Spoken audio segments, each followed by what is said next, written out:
सामाजिक प्रवक्त्या तसेच स्त्री सक्षमीकरणावरती आणि स्त्री सबलीकरणावरती गेल्या अनेक वर्षापासून महिलांच्या बाबतीमध्ये होणारे अन्याय असतील, अत्याचार असतील, यांना कुठेतरी वाचा फोडावा आणि महिलांच्या मधून एक नेतृत्व द्यावं आणि त्यांनी या राज्यातल्या माझ्या माता भगिनींना एक नवं असं स्वप्न दाखवावं आणि आपल्या ज्या माता भगिनी अशा कुकर्मामध्ये अडकून पडतात, अवघ्या 16 वर्षाच्या मुली ज्या लव जिहाद सारख्या गोष्टींना बळी पडतात, त्यांच्या महाविद्यालयीन वयामध्येच त्यांच्यावरती काहीतरी फूस लावून त्यांना वेगळं अमिष दाखवून त्यांना मारल्या जातात, तर ते कुठेतरी बंद व्हावं म्हणून हर्षू ठाकूर नावाची तरुणी या राज्यामध्ये अनेक दिवसांपासून स्त्री सक्षमीकरणावरती आणि स्त्रियांच्या कामावरती काम करत आहे.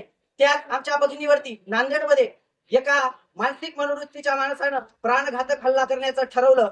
तुम्ही जर सामाजिक काम करणाऱ्या महिलांच्या वरती, तुम्ही जर स्त्रियांचा आवाज उचलणाऱ्या महिलांच्या वरती जर असं अन्याय अत्याचारासारखं पाऊल जर तुम्ही उचलणार असाल, तर हे राज्य कोणत्या दिशेने चाललंय हे आता आम्हाला समजून घेण्याची गरज आहे. अहो, तुम्ही स्त्रियांच्या बाबतीमध्ये होणारे अन्याय अत्याचार तुम्ही थांबवू शकत नाहीत, पण ज्या अन्याय अत्याचाराच्या विरुद्ध जी आमची माता भगिनी हर्षुताई ठाकूर आवाज उठवते, तिला तुम्ही दाबून मारण्याचा जर प्रयत्न करत असाल तर या राज्यातला तरुण पेटून उठल्याशिवाय राहणार नाही. तुम्ही केवळ हर्षू ठाकूरावरती तुम्ही प्राणघातक हल्ला केलेला नाही, तर या राज्यातल्या जे सर्वसामान्य लोक आहेत, जे माता भगिनींची इज्जत आहे सुरक्षित पाहू इच्छितात, यांच्या सगळ्या लोकांचा तुम्ही अपमान केलेला आहे. म्हणून आमचं याच माध्यमातून त्या प्रशासनाला देखील सांगणं आहे, हर्षू ठाकूर म्हणजे एक केवळ तरुणी नसून ती या राज्यातल्या माझ्यासारख्या तमाम मुलांचा आवाज आहे, इथल्या माझ्या प्रत्येक माता भगिनींचा आवाज आहे. इथल्या मुलींना संस्कार, देव, देश, धर्म या गोष्टींची रुजवणूक जर कोणी केलेली असेल तर ती हर्षाताई ठाकूरनं केलेली आहे. म्हणून आम्हाला त्या शासनाला देखील सांगायचं आहे, त्या मंत्र्यांना देखील सांगायचं आहे, तुम्ही हिंदुत्वाचं सोंग घेऊन सत्तेमध्ये गेलेला आहात तर तुम्हाला देखील त्याचा विचार करावा लागेल.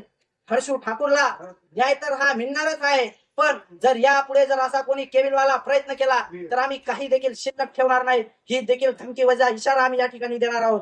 आणि याही पुढे जाऊन सांगायचं झालं, हर्षू ठाकूर यांचं काम अजून जोरात चालेल, कारण की राज्यामध्ये आम्ही पाहत आहोत रोज बलात्काराचे प्रमाण वाढलेले आहे. कधी ना कधी ऐकू येणारे आम्हाला बलात्कार आता 4 ते 5 दिवसांनी आम्हाला ऐकू येतात. केवळ 6 वर्षाची मुलगी, 2 वर्षाची मुलगी, 15 वर्षाची मुलगी. आम्हाला हे शिवशाहू फुले आंबेडकरांचं राज्य, हे छत्रपती शिवरायांचं राज्य, महाराणा प्रतापांचा हा देश आम्हाला अभेद्य आणि सुरक्षित ठेवायचा आहे. म्हणून आम्हाला इथली माता भगिनीची आम्हाला सेवा करायची आहे. आमच्या माता भगिनीला आम्हाला एक हात देखील लागू द्यायचा नाही. आम्हाला आमची माता भगिनी सुरक्षित ठेवायची आहे.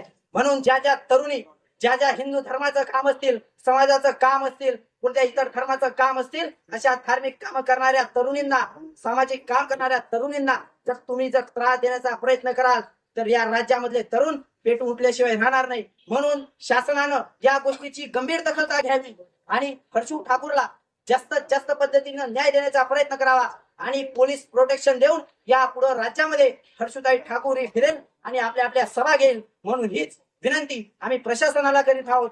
आमच्या संजय पाटील मित्र परिवार असेल, तसेच हिंदुत्व प्रतिष्ठान असेल, आम्ही हिंदुत्व प्रतिष्ठानच्या वतीनं हा झालेला प्रयत्न आम्ही सहन करू शकलो नाही.